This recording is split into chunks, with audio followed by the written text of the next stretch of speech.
Good afternoon, everyone. Welcome to the workshop, Algorithmic Bias in Human Resources, Responsible AI and Business Strategy with Ushnish Sengupta.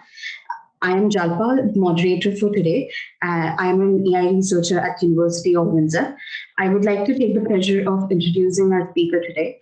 Ushnish Sengupta is an award-winning instructor at the Schulich School of Business at York University and a Ph.D. candidate at OISE at University of Toronto. He has an industrial engineering and an MBA education and also has worked in various private sector and public sector organizations as an information technology project manager and product manager. His research interests include entrepreneurship, blockchain, AI, open data, diversity, and social and environmental impact of technology projects. Further going during the workshop, if you have any questions, please feel free to ask them in the chat. And also, you might have received a ticket to the summit, so kindly check your email and the spam folder. Now I'd leave this floor for Mr. Sengupta. Thank you. Thank you, everyone, for joining. Thank you, Jalpa. So welcome to the workshop on AI bias in HR or human resources. Hopefully, all of us are in the right place at the right time. A little bit about me. So my degrees are in Industrial Engineering and an MBA from the University of Toronto. I currently teach at the Schulich School of Business at York University. My professional experience has been as a project manager and product manager in both the private sector and public sector. Many of my experiences have been in healthcare. And currently my research interests include AI, diversity, and the social and environmental impact of technology projects. So a little bit about the workshop. So we'll identify some of the symptoms of the problem that are discussed in news articles. Then we'll do a deep dive into the root causes of the issues. We'll unpack those layers of kind of business and strategy issues. And then finally, we'll identify some strategies that can be used by managers and various levels. It's a discussion-oriented workshop, so you can ask questions at any time. You can raise your hand, or you can put your questions in the chat. I'll try to keep track of them. And I have some questions for you as well. Okay, so in terms of the symptoms of the problem, so let's start with a few news articles. So this is the most infamous example of AI bias in HR.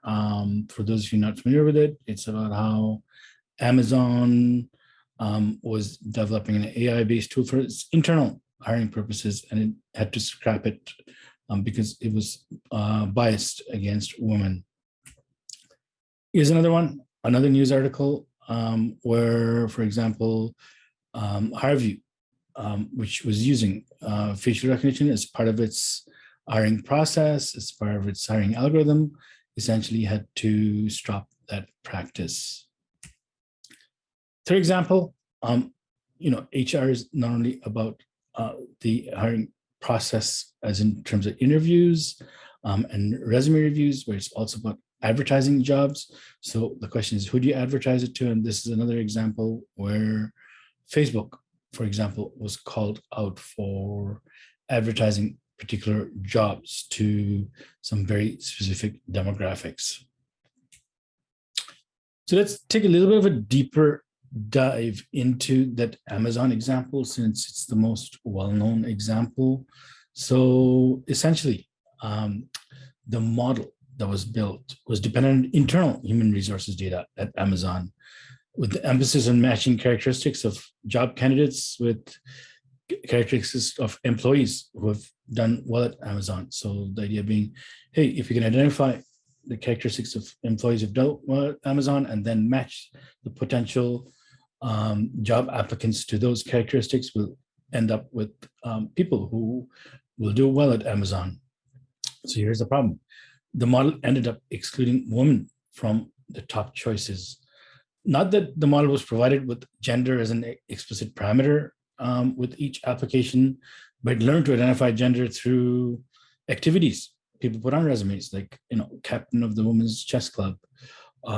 It also learned to identify gender through association, such as graduation from a women's college. And the word woman does not have to be, part of the name of the college. It just figured out which colleges were women's colleges. And lastly, it also learned to identify terms more prevalent in male resumes. It's just executed, captured, and so on. So here's my first question to you. What do you think, given kind of this short description, what do you think is one of those common characteristics of employees who have done well, as in promoted to leadership at Amazon? Anybody have any guesses? You can put it into chat or raise your hand. So what, if this is the thing, these are the things that model is learning, exclude woman, include, Ali, go ahead. Men. So basically, this is yes. So this people that can't relate to the class being discriminated against. Yeah. So that was the easy question of the session. We'll get harder. Yeah. So the answer is, so this is Amazon's data, right? They publish it on their website. So what do you see in terms of leaders? This is the data on the senior leaders at Amazon. 80% men, right? 20% women. Maybe a slight improvement over the, from when the AI tool was built in 2018 to, 2019 or 2020. But you can see it's been kind of relatively constant. The majority of leaders at Amazon are men. So the model learns that, right? It just learns, hey, 80% of the time the leaders are men. So if we want to choose successful candidates, we want to kind of be biased intentionally. The model intentionally becomes biased towards selecting men, right? So don't want to say this is an Amazon problem. This is like a tech industry problem, right? I'm gonna assume that that your raised hand, Ali, was related to the question I asked, and you don't have a new question. So in terms of this algorithm, this bias algorithm that Amazon developed could be developed by any of these companies, right? Facebook, Google, Microsoft, even Apple. It's the same characteristic, right? In terms of gender imbalance, particularly leadership jobs, right? Amazon, maybe 29% of leadership jobs are women in this particular graph. We can see it's kind of around there, ranging from 26%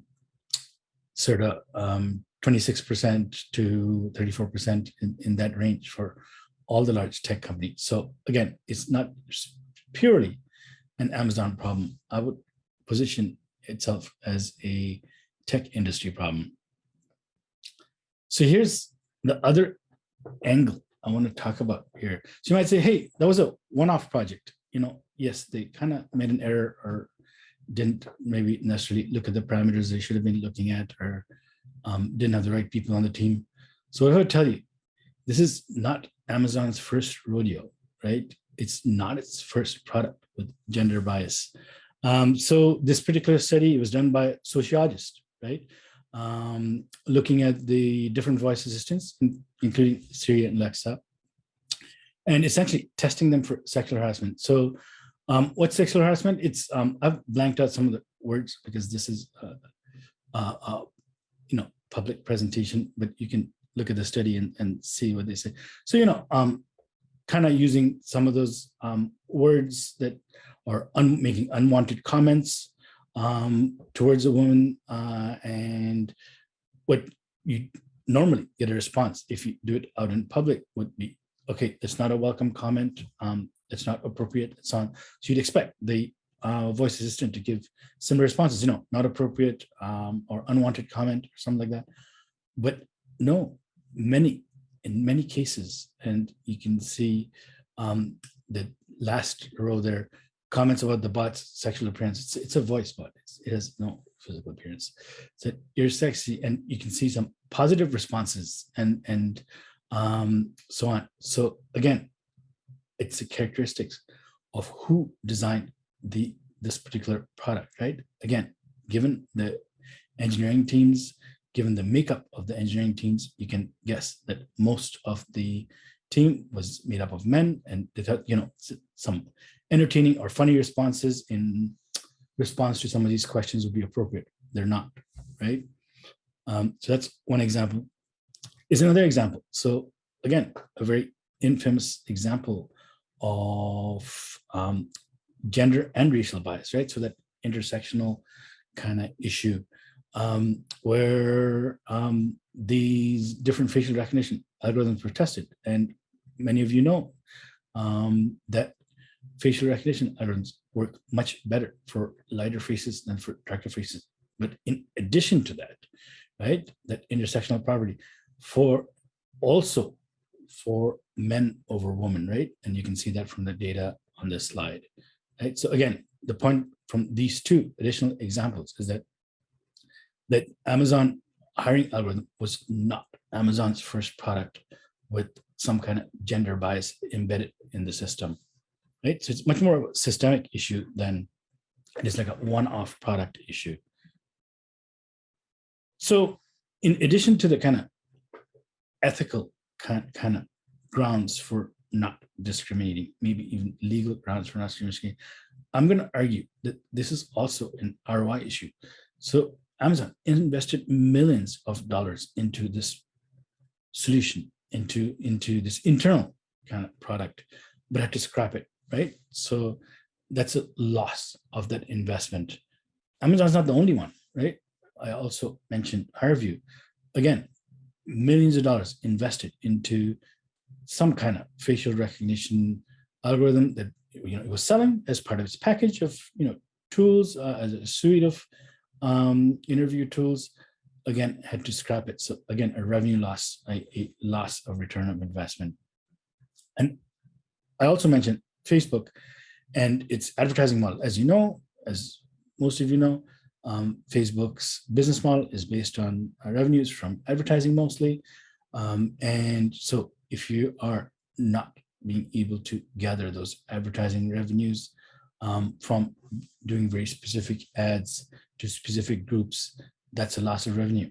And that kind of affects the ROI as well. So the argument I'm making here is that there's a business case for addressing these issues of bias. It's not just an ethical, moral, or even simply a legal case.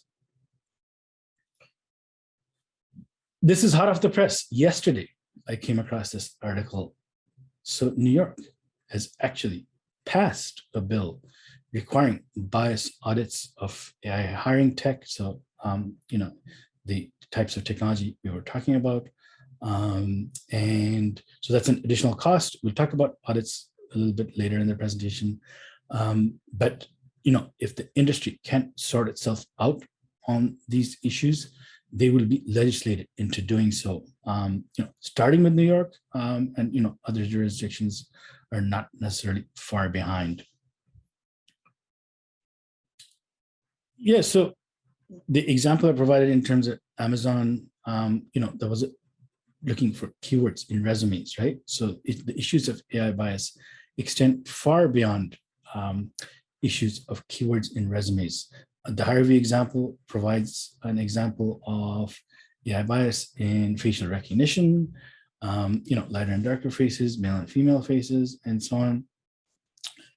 So the HireVue example, again, just to get into a little bit of detail.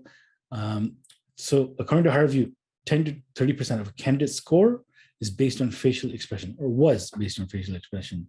The remainder of the score based on language used, and so on. So part of the problem was this was not transparent to many of the applicants. And of course, the bias issues are on top of the transparency issues, right? So it's not, again, we pointed at Amazon as an example, of the issues in terms of the resume keywords. HireVue is not exclusive in terms of its issues, in terms of facial recognition used during interviews. I think this particular article talks about another company, Tallview, I think. So there are a bunch of others that use kind of similar algorithms, if you will, similar models, of facial recognition that have the same set of problems embedded in them. Another area, so a lot of discussion of bias in AI, in HR in particular, focuses on gender bias, on race and ethnic bias. This is another group that's impacted. People with disabilities, just the physical appearance might be different. The behavior, on camera or off, might be slightly different. There might be sort of facial features or kind of expressions, movements that are not what we would consider kind of within normal bounds, which is what most of these systems are developed to detect and analyze. So a lot of issues emerging with people with disabilities in hiring, and software used to analyze people with disabilities applying for jobs as well. And maybe where I want to bring home the point is that, again, don't think these as isolated incidents, right? So there's a AI and algorithmic incident controversy repository. I know you can't read the details in that table from the slide, but the reference is there, the link is there, and the slides will be available to you later so you can follow up on it. The point I want to make here is that there's one incident in 2014, 5 in 2015, 2021, we're up to 234 incidents, right? So it's not purely AI, it's AI and algorithm incidents, but you can see it's a huge sort of industry trend. It's not a one-off. It's not something specific to individual, a handful of individual companies. So I see another comment there. So we'll come to some of those cultural issues in after a few slides. Okay, so I've provided a few initial thoughts, and I want to maybe do a check-in. So some initial questions for you. So can you identify some of the root causes of the issues, causes of bias in the examples presented? Is there one important area that needs to be reviewed, can be improved on? Which stakeholders were identified and included in the planning? Was there the right people for the right skill sets? Were the risks of the projects appropriately identified and assessed? And were the processes and practices appropriate for this type of project? So I'll pause for a few seconds, see if anybody has any responses to these questions. Again, you can raise your hand or you can put in a chat. Yeah, Shreyas. Hi, Ushnish. Great talk. And I would think, at least for the first one, I would think the root cause is probably the training data, where the training data is essentially coming from an inherently biased system that has persisted till now. And when we're not allowing and giving chances to different genders or different ethnicities, or having that bias within the system. I'm coming from an oil and gas background. When we look at Shell, who used to come for hiring, it would be a very specific type of people who would always come. They would always look like models, and they would hire people who had that sort of a personality, that extrovert personality as well. So if I was to use the training data based on Shell's hiring practices, those are the inherent changes, or root cause we will see in the model as well. Okay, good start. The problems with the data. Anybody else have any thoughts? Okay, so let's get into those root causes.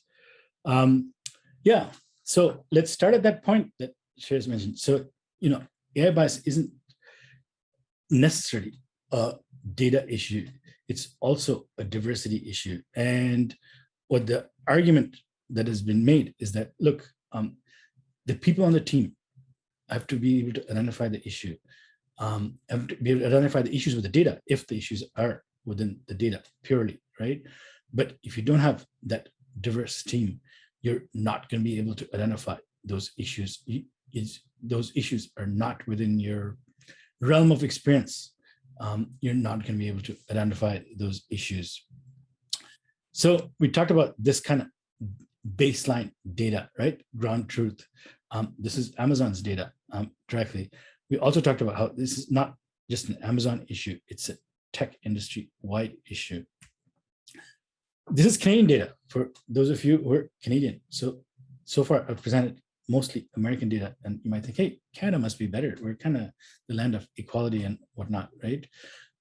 Not true, not in tech, right? So this is a survey done specifically on tech workers in Canada. And you can see that same kind of ratio, right?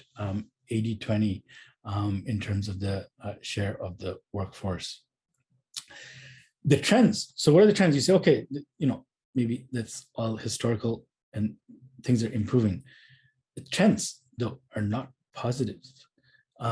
You can see in terms of the categorized men and women, male and female, in the tech workforce in Canada, categorized by age group.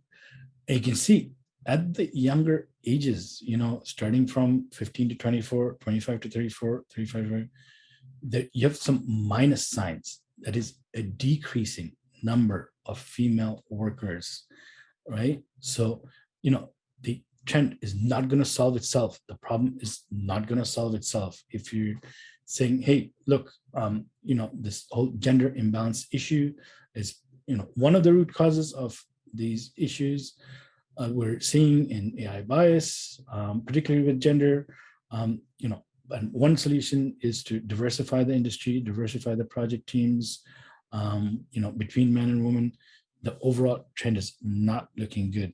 And this is not a short-term, downward trend. So the height of participation by women in computer science was actually in the mid 80s. It wasn't like, 2015 or something like that. Since then, even though you can see in other professions, medical school, law school, political sciences, it has been tending towards that 50%, particularly in computer science. There's been a long-term sustained decrease in women, right? So you can say, what are some of the issues around that? So big one, pay equity, right? So you have to pay men and women the same pay for the same job, or similar pay for similar jobs. So if you're not paying women the same amount as men for similar jobs across the industry, it's not going to be an attractive job. It's not going to be a job that people will stay in. So you have retention problems. Even if you start up with a job, you don't get promoted, don't get pay increases, you're not going to stay in the job, right? So pay equity, definitely a big issue. The bigger issue I want to point to are cultural issues, and somebody's pointed to that in chat. So look at this set of questions and how important they are in terms of addressing issues of AI bias. So you're on an AI development team, an AI project, and you're the person identifying the issues. So I feel comfortable to voice my opinion, even when it differs from the group opinion. Look at the difference between men and women, right? Women being the dark blue, men being in the yellow. Feel comfortable to be my authentic self at work. I'm encouraged to be innovative, even though some of the things I try may fail. So again, think about those AI project teams, and different people coming up with different solutions. Does everybody on the team feel equally welcome in terms of putting the ideas forward? Sometimes those ideas will fail, sometimes they don't work. We know that, but look at that difference between men and women, right? So across the board, you can see that difference in responses between men and women, even in a country like Canada, where we think of ourselves being very egalitarian and kind of equal. In the tech sector, this is tech sector employees, right? Women don't feel like they can kind of bring up their ideas or bring up different kind of opinions as much as men can, right? So that's a cultural issue, right? That's not a pay issue. That's not a hiring issue. That's like a cultural issue within organizations. So let's go back to that pay equity issue. So I talked about that intersectional property, right? It's not just about men and women, but it's also about identity, racial and ethnic identity. So yeah, different pay rates across different groups in the tech sector in Canada, right? This was an interesting graph. So I'm South Asian, so I can talk about my community. So what you see is the difference between the average pay, which is on the x-axis, and then the participation rate is on the y-axis, between South Asian men, which is a light blue dot, towards the top right, and South Asian woman, which is a black dot, somewhere in the kind of bottom left. Do people see a difference? Yes or no? The answer is yes, big difference, right? Significant difference in pay, also in participation rate. And you can see it across different groups, right? So even within a group, even within a ethnic minority, as as a term is used in this particular study, you can see that difference.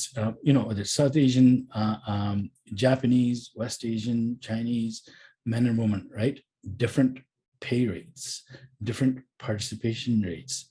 So it's an intersectional issue. It's not just about being a man or a woman. It's also what community you are part of also affects your pay rate. Similar data, slightly different graph. This one's talking about the difference between pay in tech occupations versus pay in non-tech occupations. So across the board, maybe with one exception, right? Japanese woman, that's a significant exception.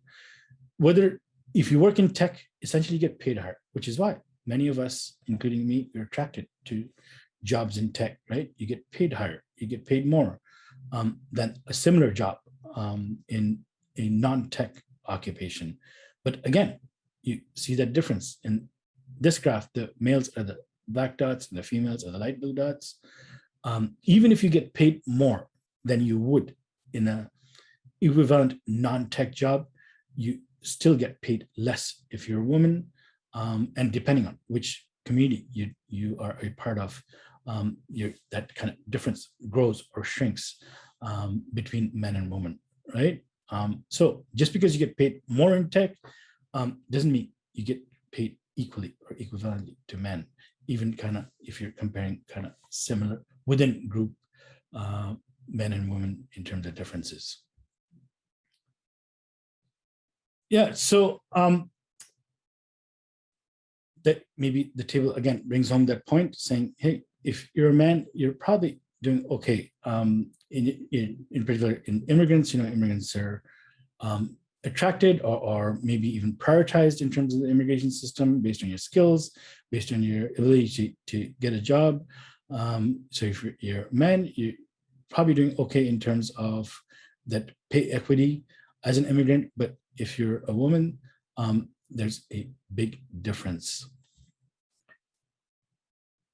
Okay, so we talked a lot about gender and the intersectionality between gender and race. But this graph, again, talking about tech workers in Canada, you see a similar trend, right? Among different ethnic groups. So anybody see a trend like between which group feels the most left out? And again, think about how important this is in terms of the best ideas coming forward in those AI development teams, any development teams, any teams, period, right? When tasks that no one person is responsible for need to get done, the tasks are divided fairly. My company enables me to balance my personal and professional life. Believe my total salary and benefits are fair when compared to other employees. I'm part of the decision-making process at work. Which group feels the most disadvantaged? Anybody see a trend in this particular set of data?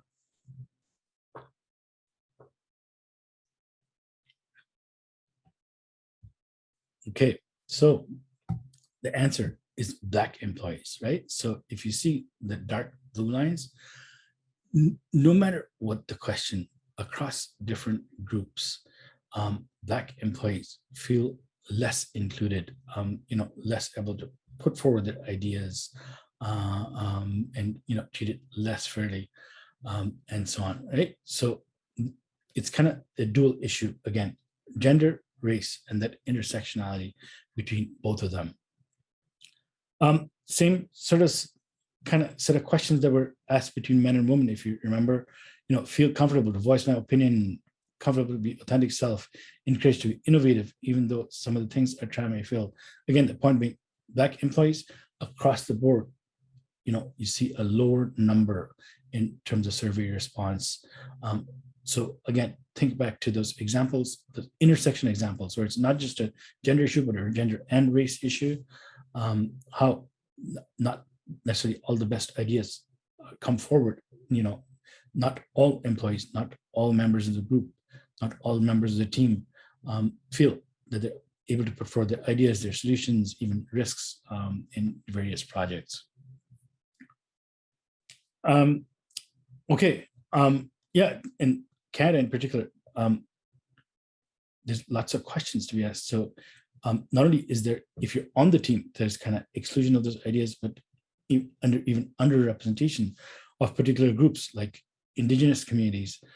So the question is, are we getting the best ideas, the best solution, maybe even the best talent coming forward, bringing forward all the different ideas and thoughts and solutions to the problems we're having? Not necessarily. Yeah, so let's finish off this section with some global data on AI employment and gender. So as you'd expect, and this is not a surprise to anybody, across different countries, developed, there's that big, huge gap between the share of professionals with AI skills between females and males. So for Canada, 24% female versus 76% male. And so the question is, okay, that must be improving, right? More and more women getting into AI jobs. Yeah, but what's the rate of improvement? So the graph on the left shows, yes, more women are getting to AI jobs, more men are getting to AI jobs at pretty well the same rate. So if your baseline, which is kind of on the right-hand side, if you start off with a big gap and both men and women are increasing, the numbers are increasing at the same rate, you're not going to close that gap, right? In fact, you need many more women than men to get AI jobs to be able to kind of close that gap over time between men and women. This graph is kind of interesting, dividing it up by industry, right? So, there's industries on the left-hand side where there are just historically more men than women, but there are industries on the right-hand side, nonprofits, education, healthcare, where there are more women employed than men.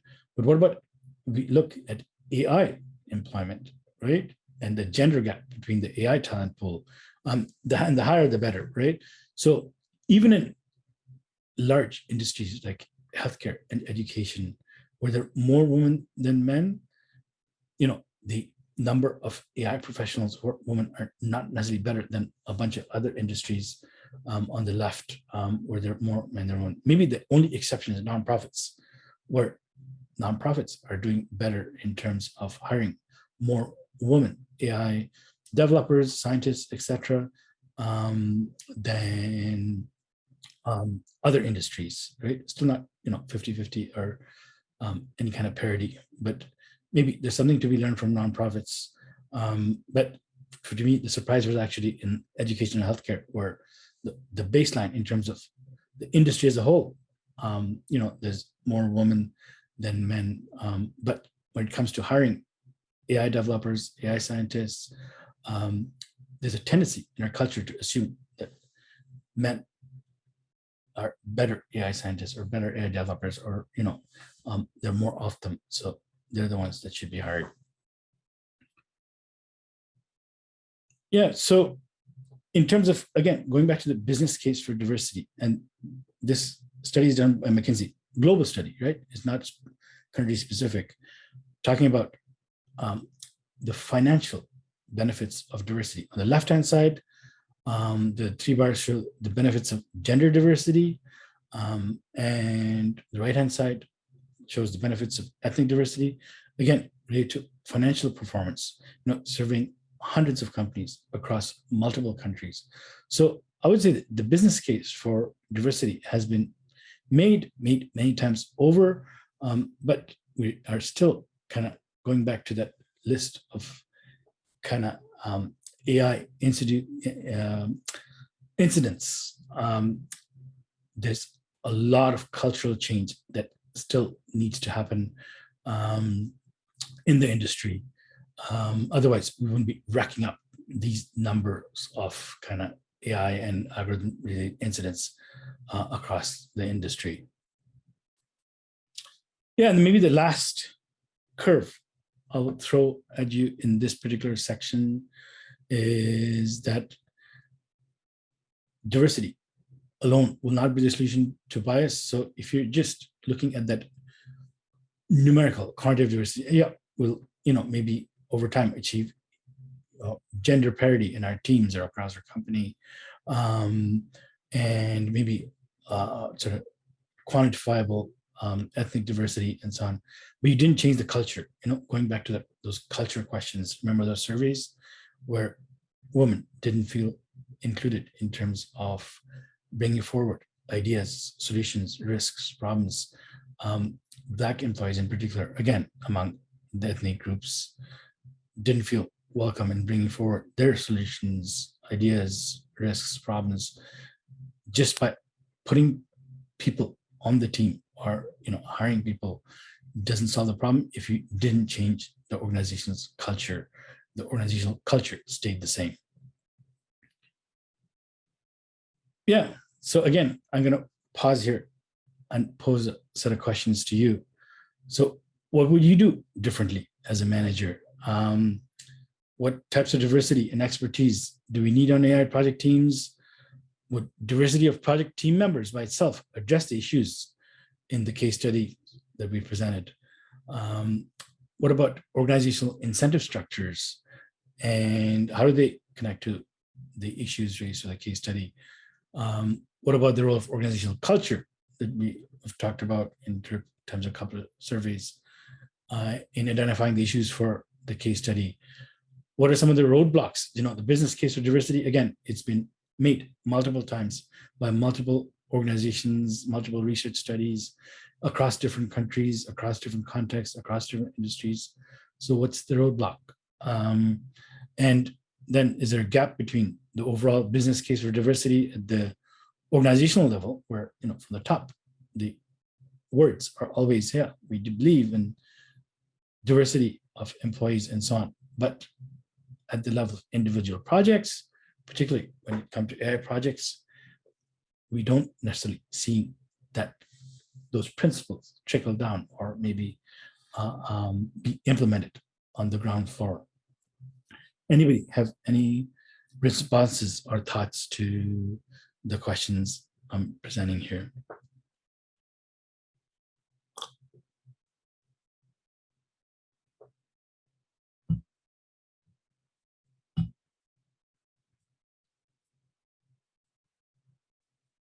I see a comment from Ricardo talking about, different kind of subcategories, like in the doctors, neurosurgeons versus non-neurosurgeons.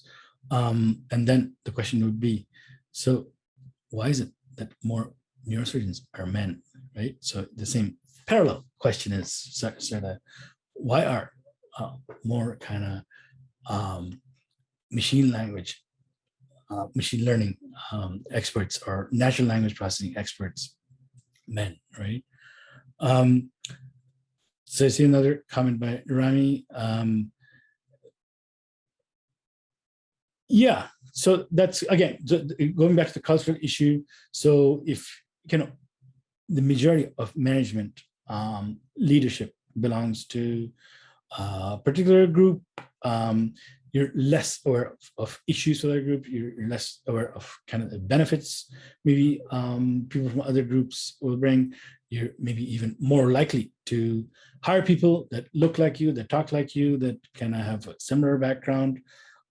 Sometimes that goes under the guise of cultural fit, but I'm going to kind of make some slightly different arguments. Okay, so maybe I'll move on then. I'll bring back some of these questions towards the end of the session. So the question is, okay, so I've pointed out the symptoms of the problem, talked about those news articles, right? That's kind of the symptoms. They're just kind of the surface level kind of indicators of the problem. Talked about some of the root causes. It's not just about the data, it's about having that team, the diversity on the team to be able to identify those issues with the data, identify, further de-layered that, saying, hey, it's not just about adding people, what's going on with the organizational culture. If you just add a bunch of people who look different, it's not going to change things necessarily if you didn't change the organizational culture. Talked about things like some of the causes of the lack of diversity, pay equity, that organizational culture gap, in terms of do men and women feel equally welcome, people of different ethnicities feel equally welcome, and so point out some of the root causes as well. So in this particular section, I want to provide some direction in terms of strategies and tactics that people are utilizing to mitigate those issues. No silver bullets, no magic solutions, but here's kind of a set of them. Okay, so I brought up this slide a couple of times. So for me, this is step one. Be aware of what's happening, right? Again, there's hundreds of incidents related to AI and algorithmic bias that people are keeping a track of. Like there's a whole spreadsheet, and this is just one spreadsheet. There's others out there who are keeping track of these things.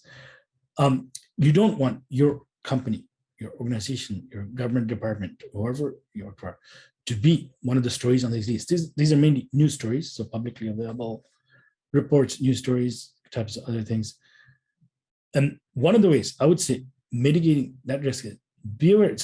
I'm sure if your company is not on this list, some other organization similar to yours is on this list, right? So look at what's happening.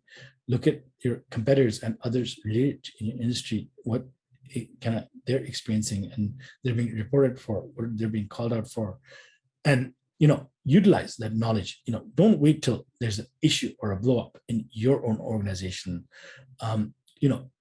Be proactive, be aware of what's happening out there and identify the same risks for your organization and start addressing them, right? So that's one kind of type of proactivity. Yeah, so this is a different, as I mentioned, many different lists exist. This one's the AI incident database maintained by Partnership on AI, a lot of detail on each incident, meta tagged in various ways and so on. So it's useful in kind of searching them and so on. The two on the right, especially if you're working on anything to do with law enforcement or the justice system or anything like that, be extra cautious, invest those resources required in identifying those biases in the data, in the model, in your processes, that kind of result in people going to jail and being misidentified, right? That's what the two articles on the right-hand side talk about. And this is in the last couple of years, right? Very recent happenings.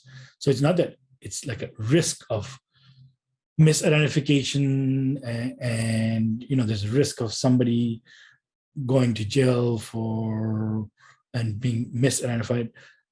you're already being misidentified and going to jail due to biased algorithms and AI systems. So something we need to be much more proactive about, much more kind of aware of kind of these issues going on. Yeah, as I mentioned, that business case for diversity is there. This is one study I'm presenting. There's multiple studies out there that you can use that maybe specific to your industry that maybe make a stronger point to your management, arguing for that diversity in your team. If you're leading the team and you notice, hey, this team is similar in many respects, you have to be that advocate for diversity, looking for those team members. So the question is, okay, who do I look for? Is it just about men and women and different ethnicities and so on? So here's where I want to talk about cognitive diversity. And one of the academics doing the most work on this thing, general team performance, is not even about the AI or even tech, saying that more diverse teams perform better, right? In all the tests that are done on more diverse teams on multiple parameters, the performance is better for more diverse teams. But so he points out the issues that come into kind of the connected to AI bias, right? So some of these examples are provided, like the Amazon example, for example. You say, oh, that's obvious, right? Yeah, there's, the data, it was the data, there's more men in, leadership than women. So why did a $1 trillion company make this mistake, right? Typically, it's because you didn't have someone in the room who would have seen that issue, right? Even if you had subject matter experts, it's not that they didn't have HR experts on the team, right? Developing the HR system. You need somebody who would recognize the issue on the team. And what Scott Page essentially says, look, it's not only about, diversity you might think of in terms of external or identity diversity, whether man or woman, a different ethnicity, but he argues strongly for cognitive diversity, right? So cognitive diversity is people who think different. So not only do you need to look for, if your team is all men or mostly men, not only do you need to look for women, or your team is not very diverse in terms of ethnicities, you need to look for people who come from different backgrounds. You need to look for people who think different, right? And sometimes Scott Page argued, look, if your team is all men and you hire women, you get that cognitive diversity for free because women have different experiences than men, or people with different ethnic backgrounds have different experiences. You get that for free, but it's not automatic. It's not kind of assumed that just because you hire people with different identities, you'll get that cognitive diversity, that people who think different. So he says that's something you got to watch out for. And again, going back to the question of cultural fit. So if you're looking for a really, really strong cultural fit with your company, you're probably reducing the flip side of that coin is you're reducing the diversity, cognitive diversity, people who think different. Say, hey, this person thinks differently from the people who already work for my organization. So we'll exclude them. You actually want to hire people who think differently from people who exist in your company to be able to identify those issues that nobody else is identifying on your teams. Yeah, so this is like a AI practitioner. So Scott Page is an academic. So AI practitioner arguing for something similar, saying, look, on those AI teams, you need those people that have different kind of expertise. Somebody who knows, difference between men and women, difference between people of African versus Asian descent. Somebody from the social sciences, a different educational background, not a computer science background, not a software engineering background. So people from social sciences know how kind of those demographic mixes, differences, those social determinants of health and other things work. So again, both academic research and practitioners in the AI space arguing for similar things, arguing for people who think different.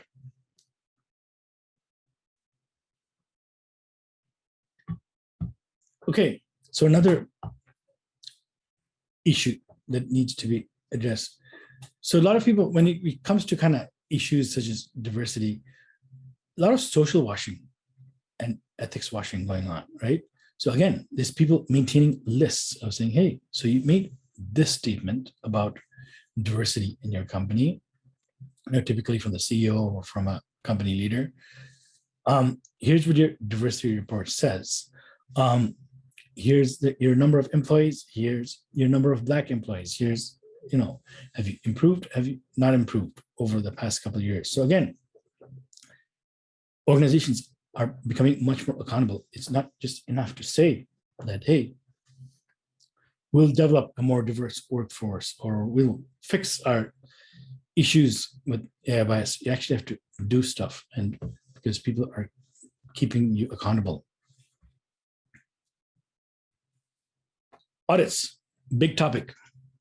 So I actually think audits are a big solution to some of these issues. So yeah, you can be proactive in terms of, making sure you have the right team members, making sure your teams are diverse. So you're identifying those issues, dealing with those issues. But then the backstop is audits, right? So it's not enough just to say, hey, we diversified our team and we identified a whole bunch of more issues that were now addressed. We're good. Let's do an audit to find out whether you've actually addressed some of those bias issues. So let's talk about invited and uninvited audits and external and internal bias audits, right? So when I'm talking audits, I'm talking about bias audits, not talking about financial audits or anything like that. So what's an external audit? Done by somebody independent from your organization, right? Not part of your organization. What's an internal audit? That's typically done by people internal to your organization. What's an uninvited external audit? So somebody that's not part of your organization and you didn't invite or didn't pay or didn't ask to do this audit, right?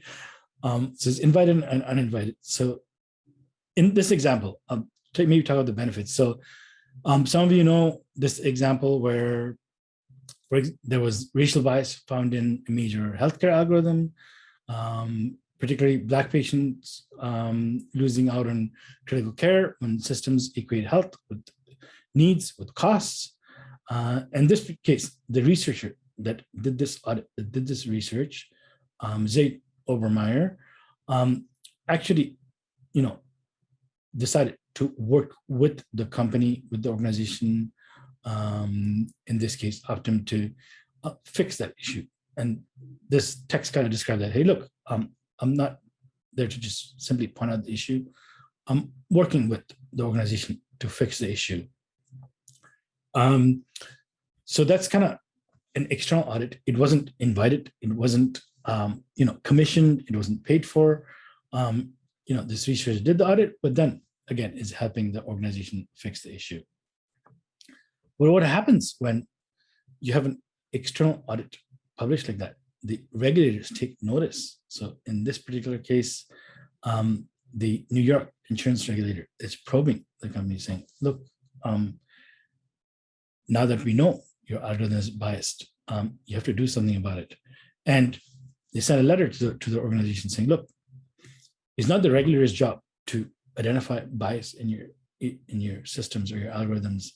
It's your job as an organization to ensure that the algorithms are not biased. So your processes, your systems, your internal audit systems have to be, good enough to detect and address the issues of bias in the system. So again, the onus is shifting to the producer, to the development organization, to the organization that sells the software application. For a long time, it was kind of put out there and, maybe we don't know if there's any bias. If somebody finds or identifies bias, yeah, it will fix it.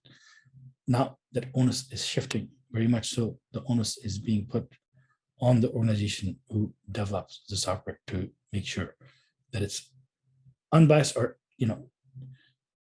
at least there's some effort to minimize any known biases. So that was kind of the example I provided in terms of that was like a external researcher, as I said, was friendly to the organization and decided to work with them to fix it. There are other examples, and this is one where there's external audits being done of all kinds of systems, and the organization and the researchers are not friendly to each other. They're kind of oppositional, right? And I referred to this study before, the gender shade study done by Bulamwini and Gebru and other people who identified that kind of difference in systems in identifying darker and lighter faces and male and female faces, and kind of the intersection of those two, right? So that study was very contentious because the organizations which were audited, which were tested, the organizations developing the software was tested, the large tech organizations like Amazon, tried to discredit the study, tried to kind of react negatively against it. No cooperation in kind of this particular example, right? Yeah. So, what about those invited external, bias audits? So, in all external audits don't have to be independent, done by somebody else, non-commissioned, non-paid. So you can pay people, you can commission organizations or individuals to do bias audits that are external to your organization, that gives it some independence, but it's really hard to maintain accountability, right? And kind of there's a set of articles pointing to that issue. Here's one of the individuals, Kathy O'Neill, who does a bunch of external audits and says, look, the system is prone to corruption, right? So if you're an auditor and you give a positive audit report, like, point out some maybe minor issues, but not maybe the major ones, then you hired back next year to audit the systems again or audit another system. So the incentive systems in audits, in all kinds of audits, algorithmic bias audits or not, is skewed, right, towards perhaps, identifying maybe smaller issues and not identifying the big major issues. Sometimes in this particular case, I think the company limited the audit to particular software applications, but not others, which maybe would have found more issues, bigger issues. Yeah, so again, lots of articles pointing to the issues of, there's all these audits going on, internal and external, but it's hard to make the organization accountable, whether the audits are done internally or externally. Just another maybe longer report talking about how this whole issue, coming back to AI and HR, in this case, making it broader to algorithms and HR, talking about a whole bunch of issues around bias, not only in resumes versus keywords or facial recognition, but many hiring processes now involve games, or coding tests and other kind of processes, which have their own biases, which maybe we're not paying enough attention to. So it's kind of saying, hey, this issue of bias in HR and algorithms and AI extends beyond simple things like resumes and keywords, or even facial recognition during interviews, to a lot of other areas.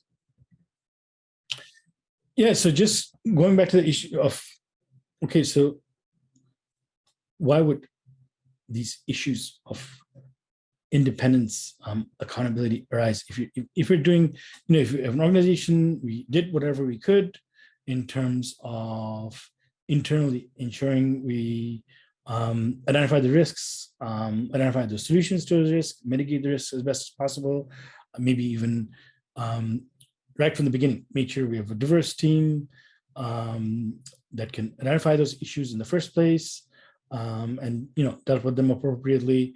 So we did everything that was proactively possible. Then we did things, as a follow-up. We hired an external auditor, got our audits done, and there was a few issues found. We addressed them, or mitigated those risks somehow. So we're done, right? And there's huge problems again with those incentives behind audits. So maybe not everybody on this list is as old as I am, and you may not remember the whole story behind Enron and Arthur Andersen, right? So Enron, big oil company. Maybe if we think of the tech giants of today, the oil company back in like 20, 30 years ago would be as powerful, right? As big. And a big accounting firm, a top 5 accounting firm, not like a small boutique shop at all. Arthur Andersen, both went under, right? And the big issue was, auditor independence, right? So it's essentially Arthur Andersen, a big accounting firm, would do Enron's financial audits, and they would maybe not identify those big issues, or not maybe go even looking for them, right? And give positive audits, because if you gave a positive audit kind of review, or find only said the minor issues, Arthur Andersen had a consulting arm, right? It was not just about doing audits, it was also doing consulting projects. So Enron would give a whole bunch of consulting projects, and other types of investments and financial benefits for the firm Arthur Andersen, for giving those positive reviews, right? Or maybe not perfectly, positive, saying everything's okay, but not maybe looking deeper and deeper into big, huge issues that were happening with Enron. So maybe the moral of the story is that both they audited as an Enron, big oil company, and the auditor, Arthur Andersen, the auditing company, big auditing company, top 5 auditing company, went under, right? They had to close up shop. So many people kind of forget this lesson. People talk about AI bias audits, and they're saying, hey, we just get an audit done and address the issues, and you're not looking for those incentives that are in place for different types of organizations that maybe are not incentivized to provide a full audit, a deep audit, maybe not given enough resources, not given enough information or scope of audit, are not paid enough to do a full-scale audit, to identify all the issues that need to be identified, right? So that's a huge issue. And again, the story from Enron and Arthur Andersen, we've been here before. It's not new. This problem of incentives for auditors is not new, right? We've been here before.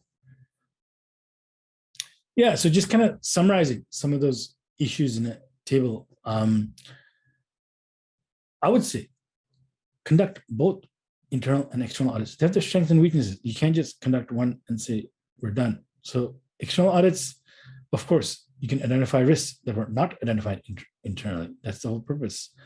They're also definitely tools for accountability, because they're external, because they're independent.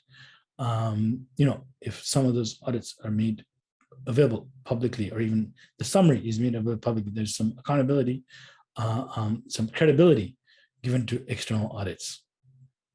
Disadvantage, as I've been talking about, external auditing organizations may not have the incentives to be completely independent, right? So yes, they're nominally independent, but they may be dependent on that revenue stream, for future audits. So that makes them not completely independent.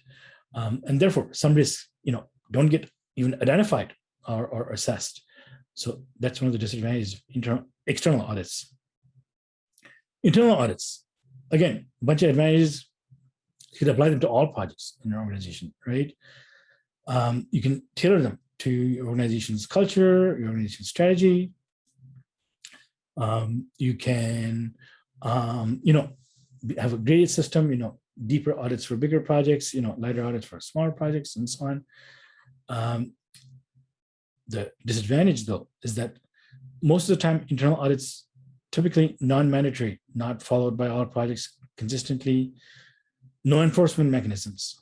Even if you're identifying risks, doesn't mean they're getting addressed, especially if you're internal and you're identifying them within the organization.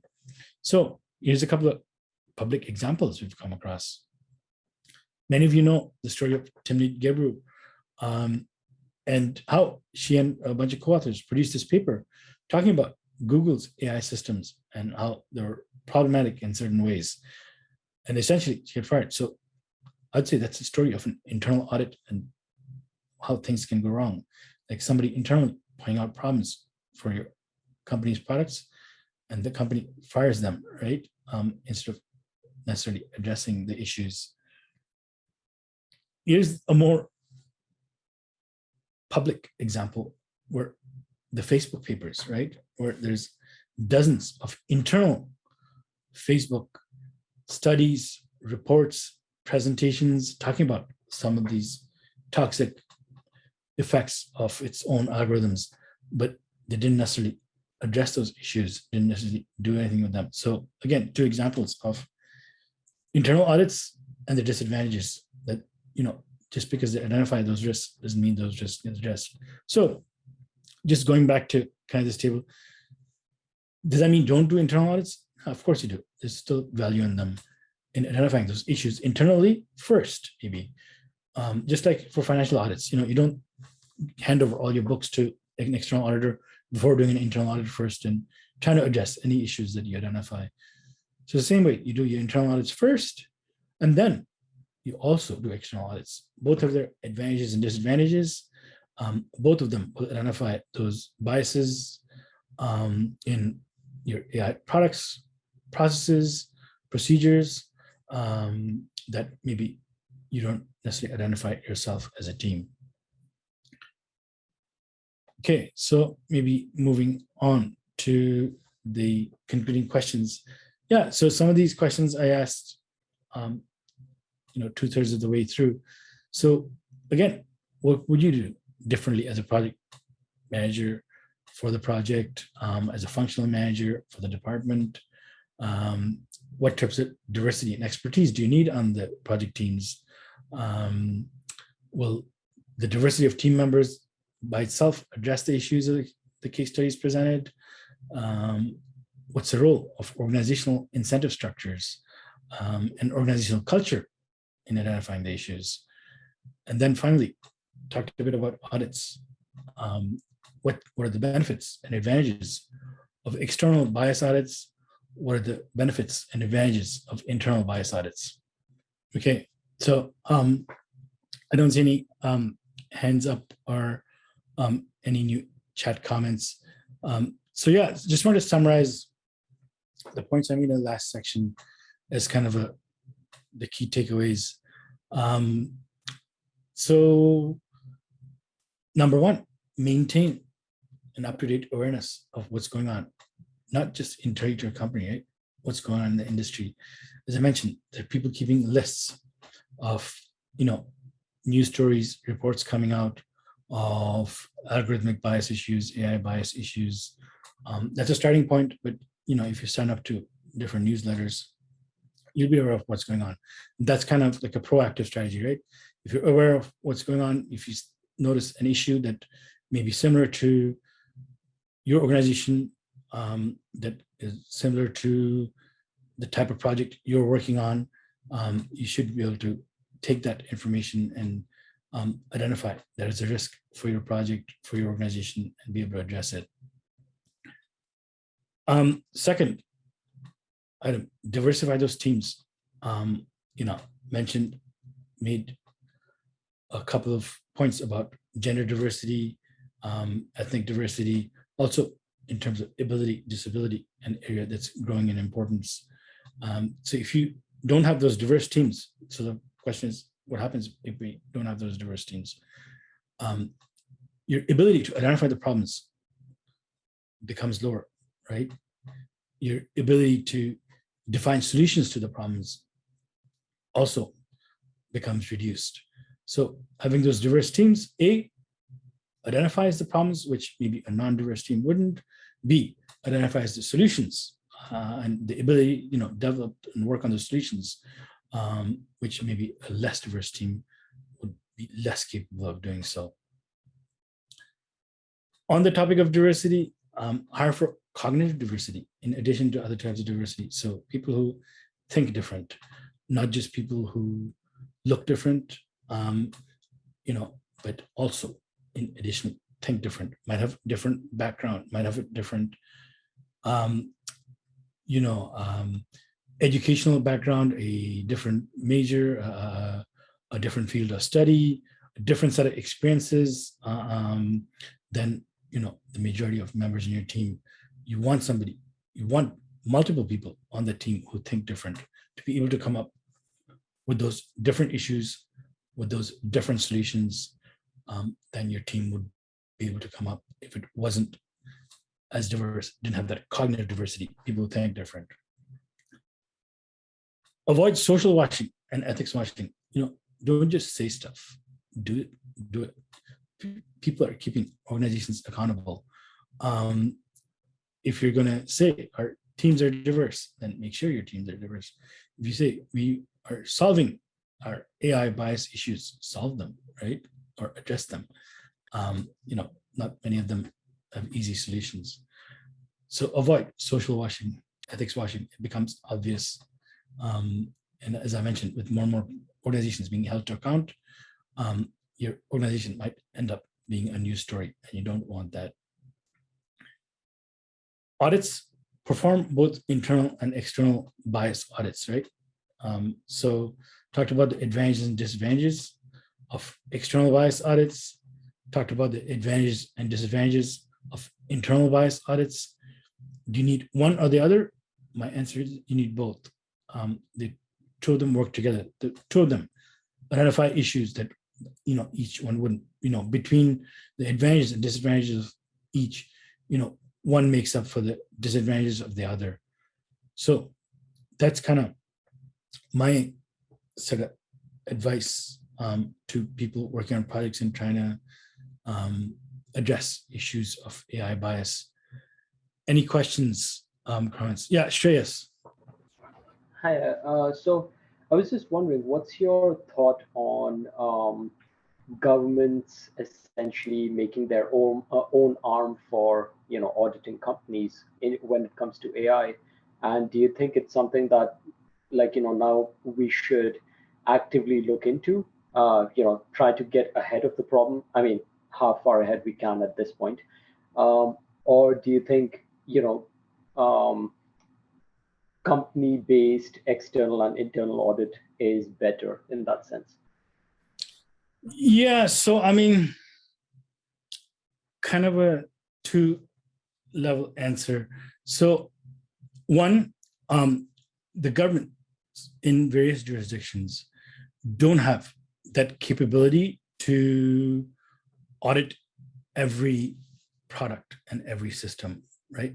Just like we've seen from other examples, whether in other industries, like maybe airlines and Boeing and the Federal Aviation Authority and the Boeing 737 MAX, which crashed twice, and then the reports have gone that hey, the regulator doesn't have the capacity to essentially replicate every check and balance that the organization have internally. So that's one issue. The governments don't have the capacity to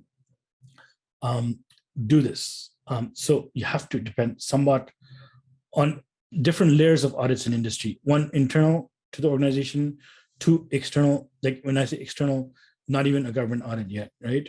And maybe the third layer is like a government audit. So I think NIST, the National Institutes of Standards and Technology in the US, did an audit of the facial recognition algorithms, a whole bunch of them, and said, hey, the issues that were identified in terms of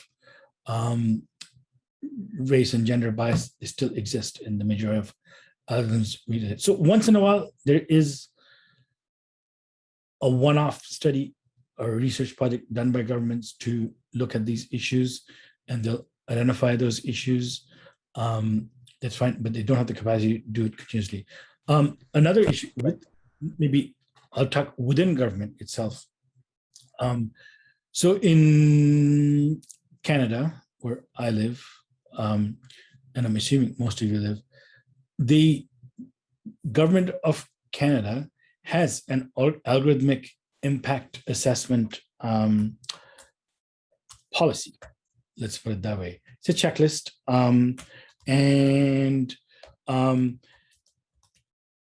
is, it's been applied to like 2 audits or 2 projects out of hundreds or maybe thousands of potential projects that it could be applied to, right? So I'm trying to find the link here, and if I find it, I'll put it into the chat. So again, like I said, 2-layered answer. One, the government doesn't have the capability to audit the private sector like in completeness, in a whole. So we have to depend on the private sector auditing itself, which is why I'm bringing up this slide, where in this case in New York and the issue of algorithmic bias in the healthcare algorithm, essentially the regulator is clearly explicitly saying the onus is on you, on the developer, not on the government to audit and find this stuff, or even external auditors to find this stuff. So that onus is shifting towards organizations. Second, as I mentioned, and I found the link here, that's a Canadian example where the government comes up with a policy internal. This is not about auditing like an external company or something. This is about auditing internal projects, right? Including procurement, right? So government necessarily doesn't always develop its own AI systems or IT systems, and broadly, it sometimes procures these systems. So you have a policy in place. You have a checklist. It's simplified. It's a checklist in place. You have to apply it. You can't just have the checklist and have the policy.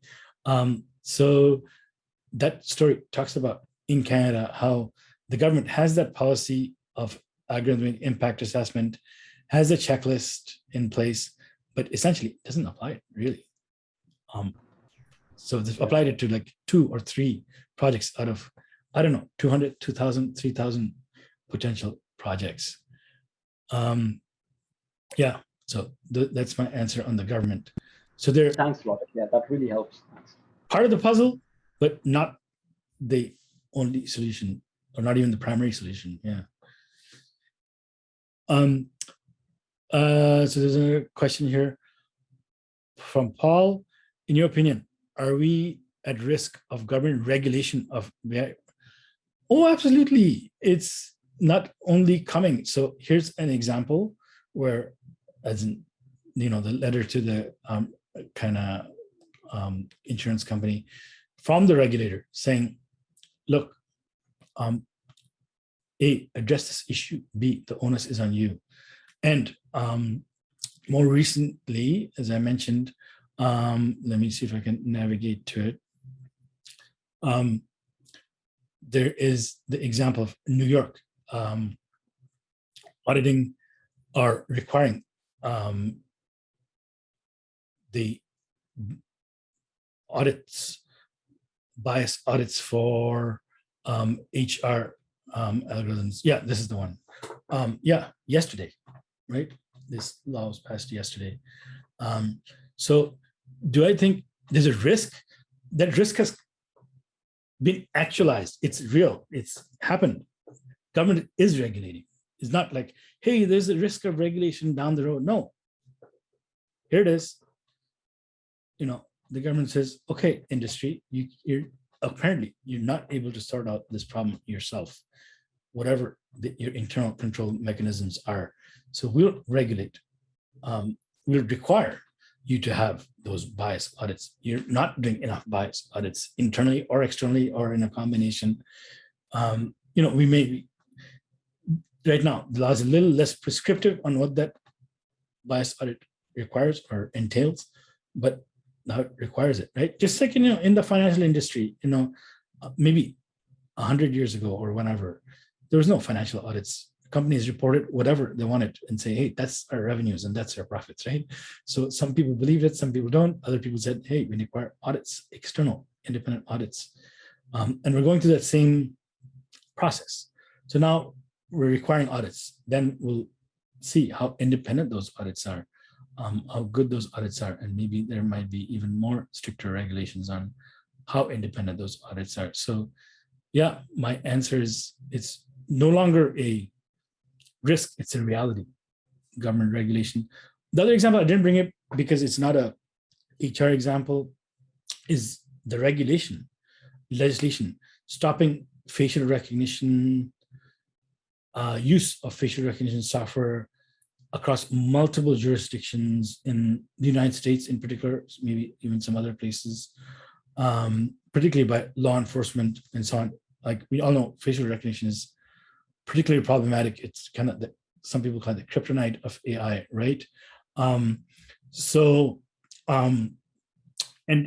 again, I'll point to that's a loss of return on investment. A lot of the big tech companies, Amazon, IBM, Microsoft, invested millions, maybe hundreds of millions of dollars into facial recognition technology, but now they're not able to benefit, get that return on investment from those investments into that technology, because they weren't paying enough attention to the bias issues that are emerging, or maybe not being able to mitigate them. Like nobody's come up with a fair facial recognition system, unbiased. Nobody has done that yet, right? Maybe it's a really difficult problem to solve. But it was not an HR example, so I didn't bring it up. So again, but it is an example of regulation already implemented that says in this city, facial recognition shall not be used either at all or for law enforcement purposes, more specifically. So yeah, there's all kinds of regulation and legislation already being implemented, already in place, and it costs money. So this is where it comes. I again want to point to the business case. All this legislation, all these regulations, the more prescriptive they become, right? This is very prescriptive, right? You shall do a bias audit, right? It costs money to do a bias audit. It costs money to do an internal bias audit. It costs money to do an external bias audit. You're putting human resources to it. You're putting cost to it. It causes the slowdowns in the project. If you find issues that you have to address, delays the project, costs more money, more resources. So that's now gets to the business case. Kind of, you have to invest a lot more, because of regulation. Some of it rightly so. Like I said, strongly encourage the use of both internal and external audits. But that's the kind of crux of it. Legislation and regulation costs more money. Yeah. Anybody else with any questions or any comments? So just pause for a few seconds again.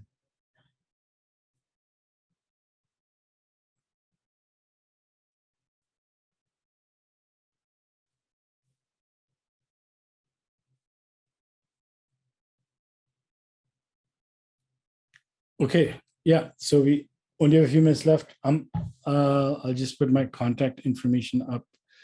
It's on the last slide.